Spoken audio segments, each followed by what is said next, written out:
Pakistan swiftly retaliated to the Indian escalation with a quid pro quo plus response, which is the new normal set by Pakistan if India insists on its dangerous notion of limited war under the nuclear threshold. Ladies and gentlemen, the outcome of this 4-day war has once again underscored the reality that India can neither intimidate nor coerce Pakistan.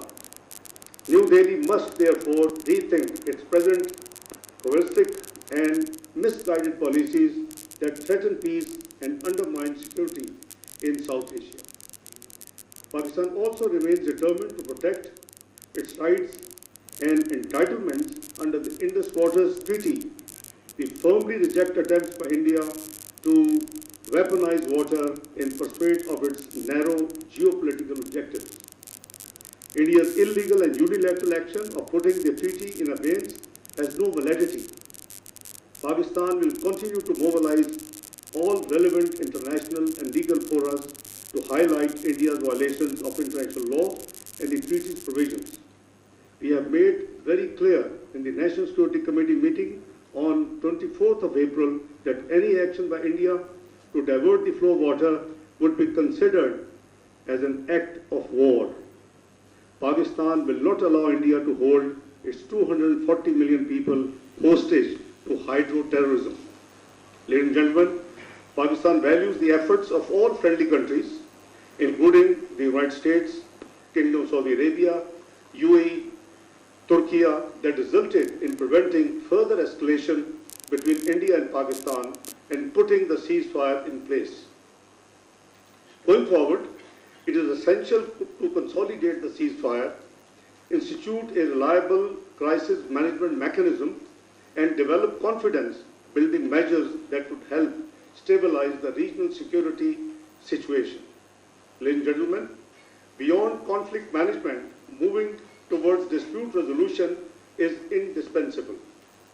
Pakistan remains committed to peaceful and cooperative relations with all its neighbors, including India. We believe in peace, but with dignity and honor, and on the basis of mutual respect and sovereign equality. It is our considered view that sustainable peace in South Asia remains contingent on a just and lasting solution of Jammu and Kashmir dispute in accordance with the UN Security Council resolutions and the wishes of the Kashmiri people. Ladies and gentlemen, Pakistan also believes that time has come to reimagine regional cooperation in South Asia and our extended neighborhood. The negative impulses of dominance and hegemony have long stymied this process and made SAARC dysfunctional. A region instead needs a positive spirit of solidarity, mutually beneficial collaborations, and shared prosperity. South Asian countries can constitute groups with viable geometry on issues from economy to technology to connectivity. Bangladesh, China, and Pakistan have recently formed a trilateral mechanism to promote cooperation in a broad range of areas of common interest. Like we already have a trilateral between China, Pakistan, and Afghanistan mechanism. Further, such mechanism can be envisaged with other South Asian states based on the principles of common interest, mutual benefit, and win-win mutual cooperation. Distinguished participants, Pakistan remains profoundly concerned about the recent developments in the Middle East. We condemn Israel's completely unjustified aggression against Iran, as well as the attack on Iranian nuclear facilities by the United States. These actions, representing a highly dangerous escalation, have been in violation of the UN Charter and the international law. Pakistan has consistently supported Iran's legitimate right to self-defense under the Charter. We appreciate the constructive and pragmatic approach that Iran adopted in finding a negotiated solution to the nuclear issue. The US-Israeli actions seriously undermined the long-standing norms of interstate behavior and exposed the entire region to a conflagration of potentially unimaginable consequences. Pakistan has welcomed the announcement of the ceasefire between Iran and Israel. We stress again that all the relevant parties must constructively engage and resolve all outstanding disputes peacefully through dialogue and diplomacy. Ladies and gentlemen, Israel's genocidal war against Palestinians in Gaza continues to be a stain on the conscience of humanity. The wanton killing of children and women, use of starvation as an instrument of war, mass destruction of homes, schools and hospitals, and critical infrastructure, and deliberate targeting of humanitarian workers have no parallels in the world history. These actions cannot be condoned enough and cannot be condemned enough. The international community must mobilize to stop Israel from its murderous course and persuade it to pursue a path of reason. Palestinians must be granted their inalienable right to self-determination. Pakistan reiterates its unwavering support for the Palestinian people and calls for the establishment of a viable, independent and contiguous Palestinian state with pre-1967 borders and Al-Quds al-Sharif as its capital. Pakistan has consistently supported this position all along, and we continue to actively pursue it at the United Nations, OIC and other international forums. We believe there can be no peace in the Middle East without justice for the Palestinians. Ladies and gentlemen, in recent months, we have purposefully made serious efforts to reset Pakistan-Afghanistan relations on a positive trajectory. My 19th of April 2025 visit to Kabul and the China-Pakistan-Afghanistan trilateral ministerial meeting on 20th of May in Beijing paved the way for a qualitative change. Among other things, we agreed to upgrade our diplomatic representation to ambassadorial level and extend CPAC to Afghanistan. We believe that a peaceful, stable, united and prosperous Pakistan is in Pakistan's vital interest. Having made serious efforts in Afghanistan's interest, it is a legitimate expectation that the Afghan interim government would take all necessary steps to ensure that Afghanistan soil is not used for terrorism against any state, including and particularly Pakistan.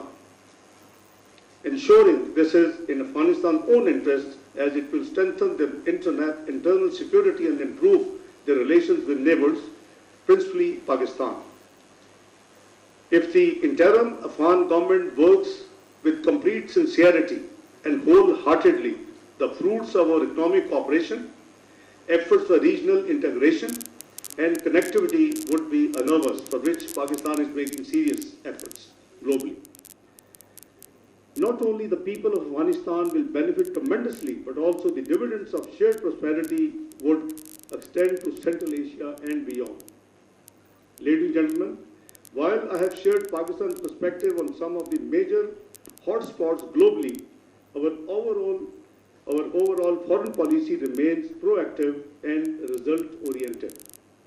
The Pakistan-China all-weather strategic cooperative partnership continues to scale down and scale up wherever it is necessary to the new heights and new lows. Our long-standing ties with the United States are expanding in both scope and substance. And the relationship with Russia is growing into a partnership deemed vital by both sides. We are fruitfully engaged with European Union, Japan and ASEAN, forging stronger collaboration with Turkey, Saudi Arabia, UAE and other partners in the Gulf and the Islamic world, developing an enhanced partnership with Africa and meaningfully reaching out to Latin America. One of the core principles guiding this foreign policy of Pakistan approach is accentuating Pakistan's pivot to geoeconomics. I have been personally spearheading the thrust on economic diplomacy right from day one I joined the Foreign Office as part of a fundamental reorientation of the Foreign Ministry. Enhancing trade, promoting foreign investment, attracting remittances and technology flows, and forging development partnerships are among the highest priorities of this present government. In this way, foreign policy becomes the most important instrument to protect and promote Pakistan's economic interests and to substantially contribute to the process of national development. Ladies and gentlemen, the other core principle in the external dimension is our abiding commitment to international law, United Nations Charter, and the UN-centered multilateralism. This is of utmost importance for effectively addressing the world's complex, interconnecting threats and challenges pertaining to peace and security, climate change and sustainable development, terrorism and transnational crimes, strategic stability, and destructive arms races, misinformation and disinformation, and Islamophobia and interfaith harmony. As an elected member of the UN Security Council for the years 2025-2026 term, Pakistan is actively engaged on all these issues and making practical contributions. Serving on this high table is indeed a unique honor, and I reassure you that Pakistan will remain a strong proponent of peace, international legality, justice, and collective solutions to the common problems. We would become and make all humble efforts to become the voice of the voiceless and the power of the powerless.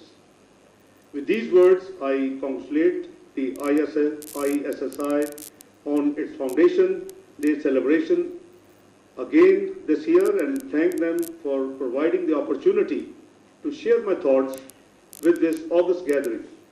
This platform has been pivotal in countering false narratives and promoting Pakistan's perspectives. I wish the Chairman Board of Governors, the Governors and the Director General and the entire faculty all the best in the future endeavors, and there's a great contribution as the Director General shared with us. They have compiled 5 books on a very key areas. With these words, I thank you very much and thank you for your patience listening. Pakistan Zindabad. Islamabad में नायब वज़ीर-ए-आज़म इशाक़ डार तकरीब से खिताब कर रहे थे। कहते हैं भारत ने पहलगाम फॉल्स फ्लैग ऑपरेशन की आड़ में जहारियत मुसल्लत की। भारतीय जहारियत का मौसर और मुंह तोड़ जवाब दिया गया है। कलमी सतह पर तस्लीम शुदा मसला है। इशाक़ डार कहते हैं कि ईरान के जौहरी मसले का हल बातचीत से निकाला जाए। कहते हैं कि भारत पानी को बतौर हथियार इस्तेमाल करना चाहता है, जो हरगिज़ होने नहीं देंगे। इशाक़ डार ने इन ख्यालात का इजहार किया। पाकिस्तान को मशरिक़ वस्ता के हालात पर तशवीश है। पाकिस्तान दहशतगर्दी के खिलाफ मुसलसल जंग जारी रखे हुए है। हम ईरान के हक़ दिफा की भरपूर हिमायत करते हैं। नायब वज़ीर-ए-आज़म कहते हैं कि सिंटास मुआहदे की खिलाफ वर्जी जंगी इक़दाम होगा। मसला कश्मीर के पुरअमन हल से खित्ते में अमन होगा। इशाक़ डार ने यह भी कहा कि भारत बैनुल अक़वामी क़वानीन की खुली खिलाफ वर्जी कर रहा है।